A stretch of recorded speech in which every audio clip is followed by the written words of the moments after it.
بسم اللہ الرحمن الرحیم. السلام علیکم ناظرین. وزیر اعظم عمر ایوب یہ ہے میرے آج کے ویلاگ کا موضوع. اس کے اوپر میں بات کروں گا آپ سے. اور جیسا کہ آپ کو پتہ ہے کہ الیکشنز کے بعد ایک تو بہت زیادہ کنٹروورسیز الیکشن سے ریلیٹڈ اس قسم کی کنٹروورسیز پیدا ہو گئیں کہ جو ختم ہونے کا نام نہیں لے رہی. اور دوسری طرف جو گورنمنٹ فارمیشن کی جس طریقے سے توقعات تھی کہ گورنمنٹ فارمیشن بہت جلدی ہو جائے گی، اور اس میں یہ کہ پاکستان پیپلز پارٹی اور PMLN اور MQM جو وہ آپس میں بات چیت کر رہے تھے کہ کس قسم کی مطلب ہے کہ گورنمنٹ فارم ہوگی، کیا انڈرسٹینڈنگ ہوگی ان پولیٹیکل پارٹیز کے درمیان، ابھی وہ فیصلہ ابھی ہو نہیں پا رہا. اور 2-3 جو ہے وہ 3-4 سیشنز آلریڈی ہو چکے ہیں، بلکہ 3-4 میٹنگز ان کی آپس میں ہو چکی ہیں. کہا جا رہا ہے کہ کل پھر ان کی میٹنگ ہے. دیکھیں کہ اس کے اوپر کیا ہوتا ہے. لیکن اس سارے مسئلے کے اوپر ایک کافی زیادہ پریشانی ہے کہ ایک تو الیکشن سے ریلیٹڈ کہ اس کا اب کیا ہوگا. بہت سے لوگ کہتے ہیں کہ کیا اس قسم کی کچھ ہو سکتا ہے کہ بالکل یہ جو الیکشنز ہیں وہ مطلب ہے کہ بالکل نئے سرے سے الیکشن کروا دیے جائیں.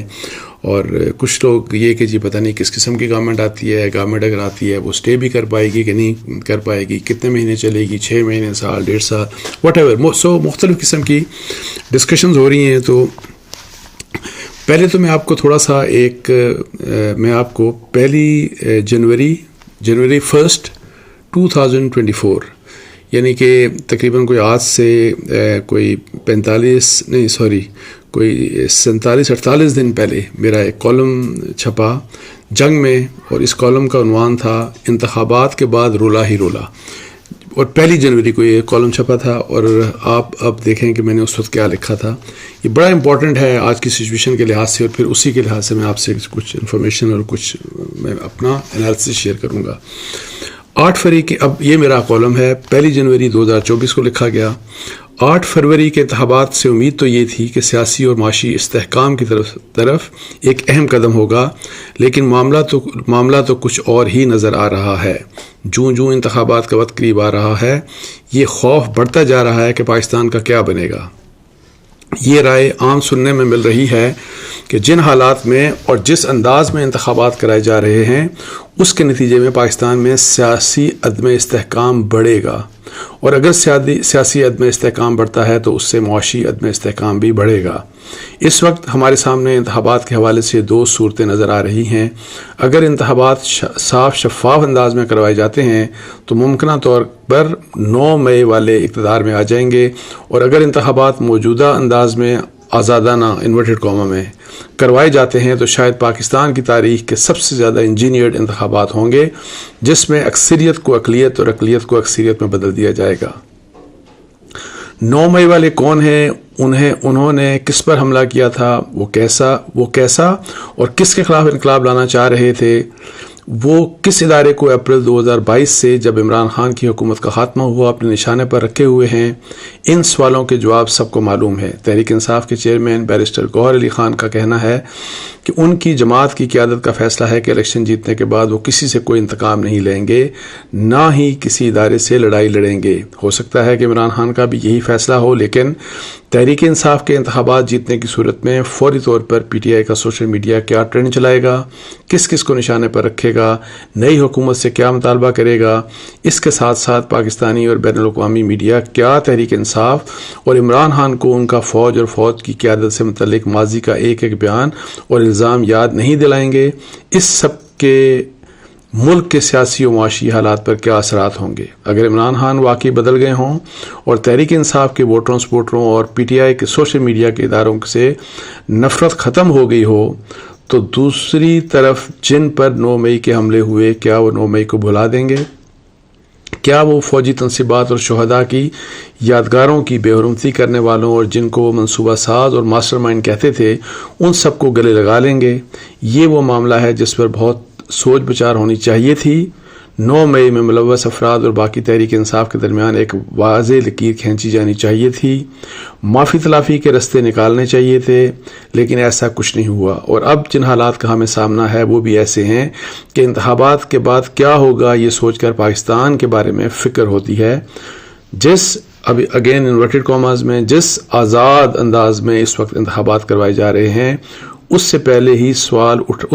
ہی سوال اٹھنا شروع ہو گئے ہیں، اور یہ کہا جا رہا ہے کہ شاید ملک کی تاریخ کے یہ سب سے بڑے انجینئرڈ الیکشن ہوں گے۔ یہ بھی کہا جا رہا ہے کہ انتخابات کی جھنجٹ میں پڑنے کی کیا ضرورت ہے، قوم کے 50 ارب روپے ضائع کرنے کی بھی کیا ضرورت ہے، سیدھا جسے وزیر اعظم بنانا چاہتے ہیں اس کا نوٹیفیکیشن جاری کر دیں۔ تحریک انصاف کے مطابق ان کے 90% رہنماؤں کے کاغذات نامزدگی مسترد کر دیے گئے۔ تحریک انصاف کے بلے کا نشان رہے گا یا نہیں، اس پر بھی ابھی کچھ نہیں کہا جا سکتا۔ 8 فروری تک تحریک انصاف کو الیکشن میں اور کون سی مشکلات کا سامنا ہوگا، اس بارے میں اندازہ لگایا جا سکتا ہے۔ کہا جا رہا ہے کہ جو بھی ہو، تحریک انصاف جتنی بھی مقبول ہو، اسے انتخابات نہیں جیتنے دیا جائے گا۔ اب ایسے انتخابات کے نتیجے میں نون لیگ اور دوسری جماعتیں ممکنہ طور پر حکومت بنائیں گی، لیکن ایسی حکومت جو اتنی متنازع انتخابات کے نتیجے میں وجود میں آئے گی تو کیا وہ ملک میں سیاسی استحکام کا موجب بن سکے گی؟ آگے تو رولا ہی رولا نظر آ رہا ہے۔ یہ ہے میرا کالم۔ اب یہ ہے کہ جس قسم کے حالات ہیں، انفارچونیٹلی جس طرح میں نے کہا تھا کہ جی وہی کہ ہم ایک ایفرٹ یہ ہے، ایک کوشش یہ ہے، دعا یہ ہے، سب یہی ایک ایکسپیکٹ کر رہے تھے کہ جی الیکشنز کے بعد جس طرح سے کہ بھی الیکشن ہو گئے تو ایک اس ملک میں جو ہے وہ سیاسی استحکام آنا چاہیے، لیکن انفارچونیٹلی وہ اس وقت تک ابھی تک کم از کم وہ اس قسم کی کوئی چیز نظر نہیں آ رہی۔ اور جس قسم کی پولیٹیکل پارٹیز آپس میں، پاکستان پیپلز پارٹی، PMLN، اور وہ جو آپس میں بات چیت کر رہے ہیں، تو ابھی تک جس قسم کی انفارمیشن سامنے آ رہی ہے اس میں انفارچونیٹلی زیادہ تر یہی جو بندر بانٹ والی بات کہ جی ہمیں یہ چاہیے، ہمیں یہ والا عہدہ چاہیے، یہ والی عہدہ چاہیے، اس کے اوپر بات چیت ہو رہی ہے، جبکہ پاکستان کے جو حالات ہیں، جس قسم کے پاکستان کے جو چیلنجز ہیں، ان چیلنجز کی روشنی میں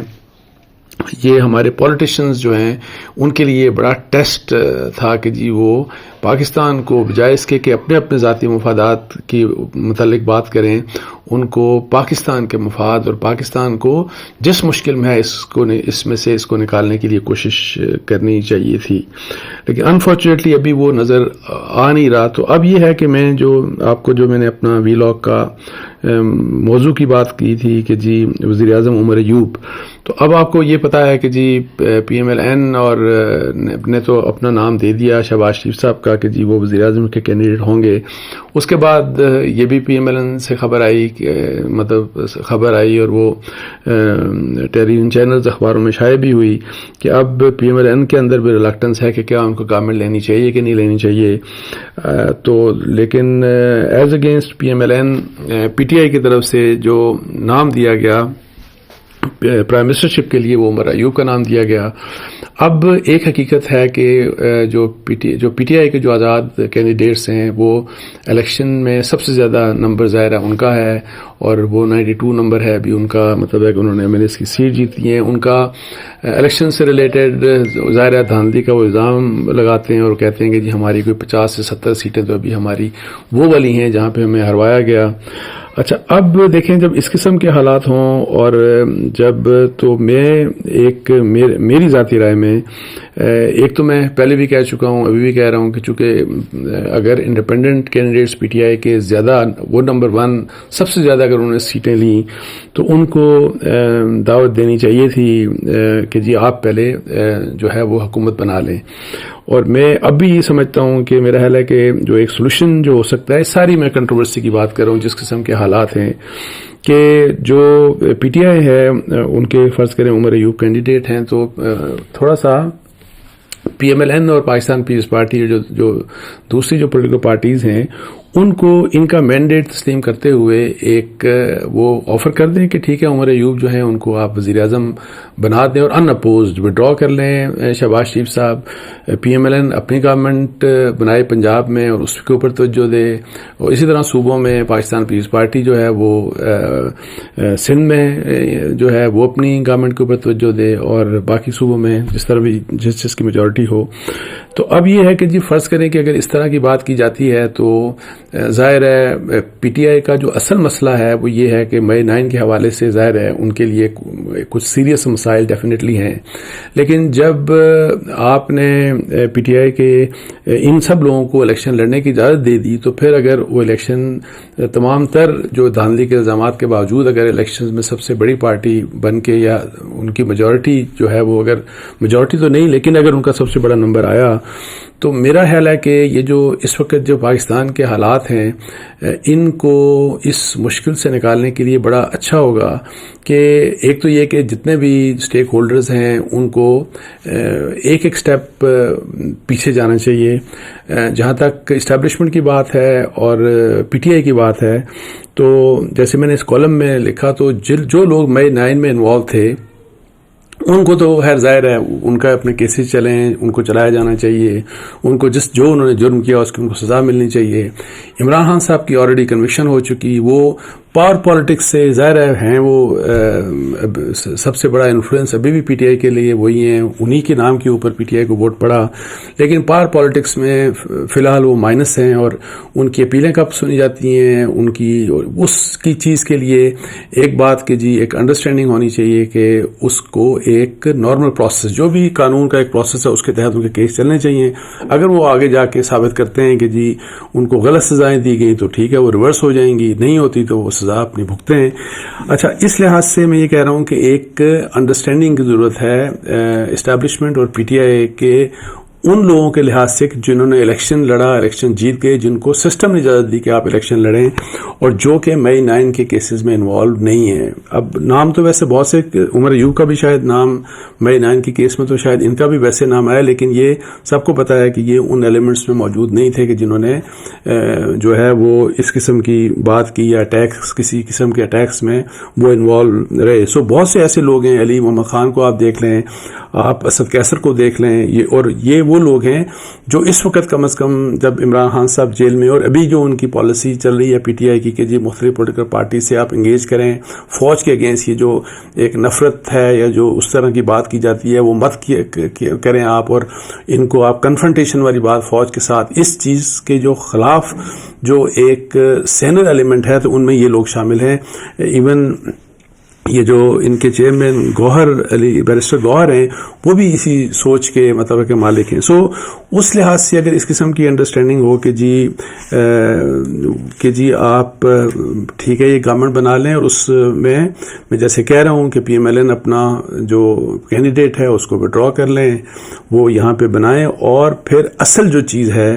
کہ ایک تو یہ بات کہ جی اگر عمر ایوب بنتے ہیں وزیر اعظم یا اس قسم کی بات آتی ہے اور پی ٹی آئی کے آپ انڈیپینڈنٹ کینڈیڈیٹس کو حکومت بنانے کی دعوت دیتے ہیں اور باقی لوگ ان کو اپوز نہیں کرتے، بے شک وہ اپوزیشن میں بیٹھے ہیں لیکن ان کی پرائم منسٹرشپ کو وہ اپوز نہیں کرتے اور ان کو پرائم منسٹر بنوا دیتے ہیں، تو اس صورت میں سب سے اہم بات تو یہ ہے کہ جی ایک انڈرسٹینڈنگ تمام پولیٹیکل پارٹیز اور بے شک اس میں اسٹیبلشمنٹ بھی اس کا حصہ ہو کہ جی سب سے امپورٹنٹ جو فوکس ریکوائرڈ ہے وہ فوکس ہے اکانومی کے اوپر،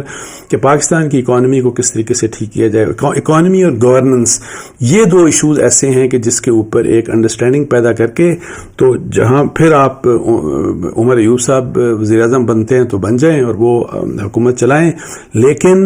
ان کا یہ چونکہ ایک ڈیمانڈ آتی ہے پی ٹی آئی کی طرف سے کہ اگر ہماری حکومت آئی تو عمران خان صاحب کو جیل سے ہم باہر نکال دیں گے، ان کی سزائیں ہم پریزیڈنٹ سے معاف کروا دیں گے، یہ سب کچھ ہوگا. تو ایسا ظاہر ہے اس قسم کی کوئی چیز ظاہر ہے نہیں ہوگی اور یہ ایکسیپٹیبل بھی نہیں ہوگی، نہ ہی اداروں کو ایکسیپٹیبل ہوگی، نہ ادروائز ظاہر ہے بڑی کنٹروورشل وہ چیز. سو جن لوگوں نے مئی 9 کیا یا اگر عمران خان یا دوسرے لیڈرشپ جن کے اگینسٹ کوئی کیسز ہیں تو وہ نارمل جو کورس ہے کیسز جس طرح آپ عدالتوں میں جائیں اور عدالتوں میں اگر آپ انوسنٹ ثابت ہوتے ہیں تو آپ بالکل وہاں سے آپ اپنے آپ کو کلیئر کر کے نکل آئیں. لیکن اس اصل مسئلہ یہ ہے کہ یہ جو عدم استحکام کے جو حالات ہیں اس کو پاکستان میں پولیٹیکل جو عدم استحکام کی جو سچویشن ہے نا سیاسی، اس کا خاتمہ لازم ہے کہ اس کو ختم ہونا چاہیے تاکہ ہم ایک مستحکم سیاسی طور کے اوپر ہماری ایک سچویشن مستحکم ہو اور اس کی وجہ سے ہماری توجہ جو اکانومی کے اوپر ہونی چاہیے وہ توجہ ہماری اس کے اوپر مطلب ہے کہ فوکسڈ ہو. تو اب اینی ہاؤ لیکن دیکھتے ہیں کہ انفارچونیٹلی لیکن آپ کو پتہ ہے کہ اپنے اپنے وہی بات ہے کہ جی پالیٹکس میں لوگ اپنے اپنے ویسٹڈ انٹرسٹ کو دیکھتے ہیں، جبکہ میں یہ کہتا ہوں کہ اس وقت ملک اس چیز کا متحمل نہیں ہو سکتا، اور اسی وجہ سے میں کہہ رہا ہوں کہ تمام سیاسی پارٹیوں کو بشمول پی ٹی آئی ان کو بھی کچھ چیزیں مطلب ہے کہ اگر آپ فرض کریں، میں جس طرح میں بات کر رہا ہوں کہ اگر بڑی پارٹی ہونے کے لحاظ سے آپ کو حکومت دی جا رہی ہے تو آپ ہر وہ چیز نہیں کر سکتے جو آپ کی خواہش ہے، آپ کو بھی کچھ ایک دو سٹیپ پیچھے جانا پڑے گا۔ اسی لحاظ سے اسٹیبلشمنٹ ایسے ایلیمنٹس کو مئی 9 والوں کو آپ بالکل ایکسیپٹ نہ کریں، اور لیکن جو اس طرح کے لوگ ہیں جو الیکشن جیت کے آئے آپ ان کو ایکسیپٹ کریں۔ اسی لحاظ سے P M L N Pakistan Peoples Party, آپ اپنا مینڈیٹ کے لحاظ سے اپنے اپنے جہاں پہ آپ کو مینڈیٹ ملا وہاں پہ بیسٹ آپ پرفارم کرنے کی کوشش کریں، بیسٹ گورننس دینے کی کوشش کریں۔ تو یہ جو ہے اوور آل سارا کچھ، اور پھر یہ کہ اکانومی کے لحاظ سے P T I, Pakistan Peoples Party, P M L N اور جو پی ایم اور ایم کیو ایم اور ڈفرینٹ پولیٹیکل پارٹیز ان کے درمیان تو، اور پھر چونکہ فوج کی آلریڈی آپ کو بتایا کہ انوالومنٹ ہے ایس آئی ایف سی کے حوالے سے، سو ایک کہ جی اکانومی کے اوپر تو کسی نے کوئی سیاست نہیں کرتی۔ فرض کریں کہ پرائیویٹائزیشن کی بات ہو رہی ہے تو ایسا نہیں ہو سکتا کہ پرائیویٹائزیشن پی آئی اے کی ہو رہی ہو تو پھر وہاں پہ بلاول صاحب اپنی سیاست کریں کہ نہیں ہم تو یہ پرائیویٹائزیشن نہیں ہونے دیں گے۔ یہ چیزیں نہیں ہونی چاہیے۔ اسی لحاظ سے ٹیکس کلیکشن کے اوپر اگر کاروباری طبقے کے اوپر ٹیکس لگ رہا ہے تو مریم نواز صاحبہ کو یہ نہیں کہنا چاہیے کہ جی نہیں یہ کاروباری جو لوگ ہیں ان کے اوپر ٹیکس آپ نہ لگائیں، کوئی ٹویٹ وہ اس قسم کا کر دیں صرف سیاست کے لیے۔ یہ چیزیں قطعی طور کے اوپر کوئی بھی پولیٹیکل پارٹی ہو اس کو اس کی چیز کی اجازت نہیں ہونی چاہیے۔ بیکاز ایک بات آپ کو بتا دوں کہ جو کہا جاتا ہے نا کہ جی گورنمنٹ ہوگی اور پتہ نہیں جس کی بھی گورنمنٹ ہوگی اس نے وہ بڑا مشکل ہوگا اور اس نے شاید فیل ہو جانا ہے، جس قسم کے حالات ہیں کسی بھی پولیٹیکل پارٹی اس وقت جو ہماری گورنمنٹ جو جس کی بھی بنے، فیلئر اگر کسی گورنمنٹ کا ہوتا ہے تو یہ اللہ معاف کرے یہ پاکستان کے لیے بڑا ڈیمیجنگ ہوگا۔ سو یہاں پہ آ کے اکانومی کے لحاظ سے ہمیں سب کو کوشش یہ کرنی چاہیے کہ ہم جو بھی گورنمنٹ جو اکنامک پالیسیز اس کی ہوں ان کو کامیاب کرنے کے لیے ہر ایک پولیٹیکل پارٹی کو اپنا اپنا کردار ادا کرنا چاہیے۔ اس کے ساتھ ہی مجھے اجازت دیجیے۔ جزاک اللہ۔ السلام علیکم و رحمۃ اللہ۔